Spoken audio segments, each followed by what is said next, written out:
रोहतास से बड़ी खबर, जहां एक बार फिर से आरजेडी विधायक ने किया सनातन धर्म का अपमान। आरजेडी विधायक ने मां दुर्गा पर दिया आपत्तिजनक बयान। मां दुर्गा को फतेह बहादुर सिंह ने बताया काल्पनिक। देवी दुर्गा जैसी कोई चीज नहीं है, फतेह बहादुर सिंह ने यह बयान दिया। फतेह बहादुर सिंह ने पूजा पाठ को भी बताया फिजूल खर्ची। अंग्रेजों का संहार क्यों नहीं किया गया? देवी दुर्गा की उत्पत्ति को लेकर भी खड़े किए कई सवाल। महिषासुर समाजवादियों के राजा थे, फतेह बहादुर सिंह ने यह बयान दिया। मनुवाद के बहाने हिंदू आस्था पर चोट। तो ये इस वक्त की बड़ी और अहम जानकारी आपको दे रहे हैं। विधायक फतेह बहादुर सिंह ने पहले आरजेडी कोटे से बिहार सरकार में शिक्षा मंत्री प्रोफेसर चंद्रशेखर हिंदुत्व और सनातन पर सवाल उठाते रहे हैं और रामचरितमानस को लेकर भी कई बार उन्होंने विवादित टिप्पणी की थी।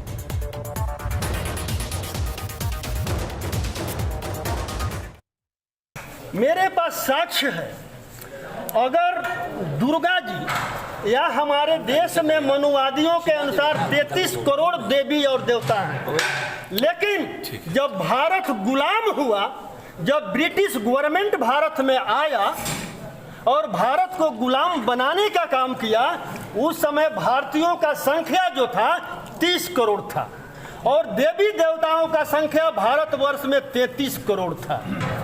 तो क्या मैं उन मनुवादियों से पूछना चाहता हूं जिन मनुवादी ने ये लिखा कि महिषासुर के करोड़ों करोड़ सेना के साथ मां दुर्गा ने लड़ाई लड़ा और महिषासुर को संहार कर दिया, तो मुट्ठी भर ब्रिटिश गवर्नमेंट जब भारत को गुलाम बनाया तो उस समय मां दुर्गा ने क्या कर रही थी?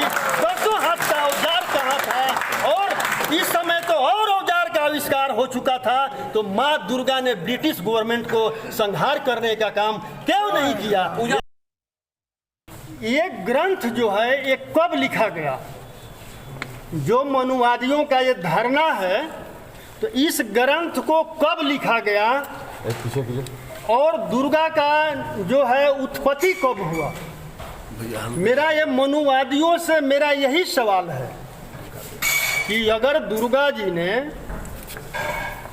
जो समाजवादी राजा जो अपने राज्य में किसी भी प्रकार के पाखंड को फैलने नहीं दिया, जो शूद्रों का राजा, जो बहुजनों का राजा, जो भारतवर्ष के मूल निवासियों का राजा, जो अपने सभी प्रजा को खुश रखा और उस राज्य में किसी भी पाखंड को फैलने नहीं दिया, वैसे राजाओं को इन लोगों ने, ये मनुवादियों ने नायक से खलनायक बनाने का काम किया है।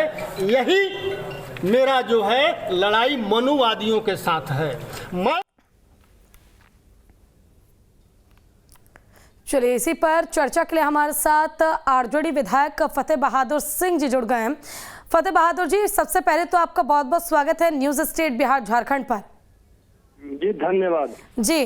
अभी हमने सर आपका बयान चलाया, लोगों को सुनवाया कि आखिर क्या बयान दिया गया। एक बार मैं आपसे ही समझना चाहूंगी कि आपने इस बयान के जरिए क्या कहने की या क्या संदेश आपने देने की सोची थी और किस उद्देश्य के साथ ये बयान दिया? मैं विज्ञान पर विश्वास रखता हूँ और इन मनुवादियों ने हमारे 90% के लोगों को पहले शूद्र बनाया और इसके बाद महिलाओं और शूद्रों को शिक्षा प्राप्त करने से वंचित किया। महिलाओं और शूद्र शिक्षा प्राप्त नहीं कर सकता है, धन दौलत संपत्ति रखने का अधिकार नहीं है। तो मैं यही कहना चाहता हूँ कि जो लोग जानकार हैं, जो इसको मैं इसको मतलब काल्पनिक ग्रंथ मैं मानता हूँ। अगर जो कहते हैं कि नहीं काल्पनिक नहीं है, सत्य है, तो सत्य के लिए प्रमाण का जरूरत होता है। जो ग्रंथ लिखा गया, ये लोग कहते हैं कि लाखों वर्ष पहले का ग्रंथ है। तो लाखों वर्ष पहले क्या पेपर का आविष्कार हुआ था? अगर पेपर का आविष्कार हुआ रहता तो मौर्य वंश के काल में शिलालेख शिलापथ पर नहीं लिखा जाता और शिलापथों पर इन मनुवादियों का कोई उल्लेख नहीं है। और कागज का आविष्कार फर्स्ट बार जो है पूरे विश्व में 202 वर्ष ईसा पूर्व चाइना में हुआ। तो बिल्कुल फतेह बहादुर जी, आप देखिए, आप कह रहे हैं कि आप विज्ञान पर भरोसा रखते हैं, ठीक है, शायद आप विज्ञान पर भरोसा रखते होंगे, लेकिन लाखों करोड़ों लोग ऐसे हैं जो देवी दुर्गा पर, जिनको लेकर बयान आपने दिया, आस्था रखते हैं। तो क्या आप हिंदू होकर हिंदुत्व को, हिंदू धर्म को, सनातन धर्म को स्वीकार नहीं करना चाहते? आपका इस पर कोई भरोसा नहीं है? इतने ज्यादा प्रैक्टिकल हो गए आप? देखिए, मैं संविधान को मानता हूं, जो बाबा साहब भीमराव अंबेडकर ने संविधान में हमें अधिकार दिया है। तो फिर तो आपके घर में फिर तो मुझे लगता है भगवान की पूजा भी नहीं होती होगी। सुनिए ना, और बाबा भीमराव, नहीं, आप जवाब दीजिए ना फतेह बहादुर जी, घर में आप पूजा करते हैं नहीं करते मां दुर्गा की? नहीं, आप कह दीजिए आप नहीं करते, किसी ईश्वर की प्रतिमा नहीं है आपके घर में? को मानता हूँ, मैं गौतम बुद्ध को मानता हूँ, और गौतम बुद्ध ने अपने उपदेश में कहा है कि जो किताबों में लिखा है उसे सत्य मत मान लेना।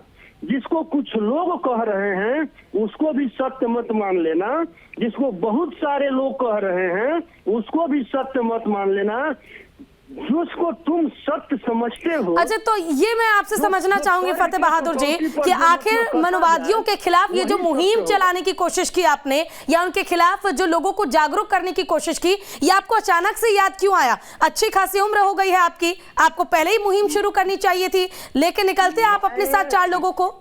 मैं भारतवर्ष के 90% लोग जो हैं, जिनको इन मनुवादियों ने शूद्र का नाम दिया और शिक्षा से वंचित करने का काम किया, उसमें 90% ओबीसी SC ST के लोगों को लिए मैंने ये आह्वान किया है कि आप लोग अंधविश्वास से बाहर निकलिए, पाखंड से बाहर निकालिए, अपने बच्चों को शिक्षा पढ़ाइए।